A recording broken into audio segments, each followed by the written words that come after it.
Imagine this. Every time someone judges you, they're not describing you, they're confessing something about themselves. Their words carry their history, their pain, their insecurities, their conditioning. Every judgment you've ever received, whether someone told you that you were too much, too loud, too ambitious, or not enough, was really a mirror they held up, reflecting their own fears and experiences. This isn't just philosophy, it's liberation. Because once you see judgment as confession, you stop shrinking for the sake of someone else's story. Welcome back to Spark and Hustle, the podcast where we uncover the psychology, strategy, and real life truths that shape who we are and how we rise. I'm your host, Puneet, and today's episode is based on a thought often attributed to Nikola Tesla, who said, when you understand that every opinion is a vision loaded with personal history, you will begin to understand that all judgment is a confession. This isn't just a quote, it's a lens through which to live. Because once you grasp it, the sting of criticism dulls, the weight of judgment lifts, and the fear of other people's opinion stops ruining your life. Every opinion is history in disguise. Think about it. People don't speak from a vacuum. They spark from stories that raised them. When someone says you should play it safe, they may be carrying the echoes of parents who feared risk. When someone scoffs at your ambition, they may be confessing the dreams they never chased. Your boldness is their reminder of what they left on the table. Here's the truth. People project their history onto your present. Their words aren't universal. They're personal. This is why two people can hear the same story, watch the same event, and walk away with opposite conclusions. They aren't seeing reality. They're seeing their own past written across it. Psychology gives us a term for this. It's called projection. Projection is when people take parts of themselves they can't accept, and instead of facing them, they pin them on someone else. It's like carrying a mirror, but insisting it's a window. When someone says, she thinks she's better than everybody else, they're often confessing that they feel small when they see her shine. When they whisper, he's so full of himself, they may be revealing how empty they feel inside. It's not about you, it's about the part of themselves they're avoiding for too long. Why does it matter? Because judgment can be heavy. For many of us, judgment has shaped our choices, what we wear, what we pursue, what we silence. Some of us stopped singing because someone said we were off key. Some of us dimmed our voices because someone said we were too much. We carry their confessions as if they were facts. But here's the revolution. What if you stopped carrying what was never yours to begin with? What if you learned to set down the baggage of other people's unresolved wounds? That's what this idea gives us, the freedom to discern. Is this really about me, or is this their history speaking? Let's make it practical.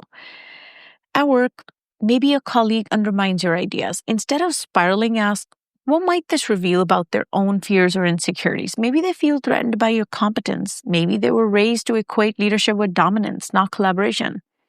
In relationships, when a partner lashes out with words like, you don't care about me, sometimes it's not about your actions at all. It's about their fear of abandonment, their old wounds resurfacing. Most importantly, with yourself, even your harshest inner critic isn't really you. It's a chorus of old voices, parents, teachers, cultural scripts, community. Every time you catch yourself thinking, I'm not enough, remember, it's not truth. It's a confession planted in you long ago. Here's a tool I called the judgment filter. Next time you feel stung by judgment, run it through these steps, okay? First is pause. Don't react. Take a breath. Distance creates clarity. Translate it. Ask, is this a confession? And if this is a confession, what is it revealing about them? Then you make a decision. You decide, do I absorb this? Do I reject it? Do I reinterpret it as an insight into their story? By filtering judgment, you transform it from an attack into information. It becomes data you can use, not a dagger that wounds you. I want to share a story. A client told me her boss said, you're too emotional to lead, right? It crushed her. But when we unpacked it, we realized the boss had been taught that leadership meant suppression, that feelings made you weak. His judgment was a confession. He had never learned to integrate emotion with power. Her empathy was actually her strength. One more example. A woman once told me that her family mocked her for being single in her 30s. What they were confessing was their own fear of being alone, their conditioning that worth is tied to marriage. Her independence wasn't a flaw, it was their mirror, it was their insecurities. So if you want to live free, you have to separate judgment from identity. One way is through curiosity. Instead of reacting with pain, get curious. Interesting. They see me this way. What does this say about them? Another way is through compassion, because once you see judgment as confession, you realize people are just showing you their wounds.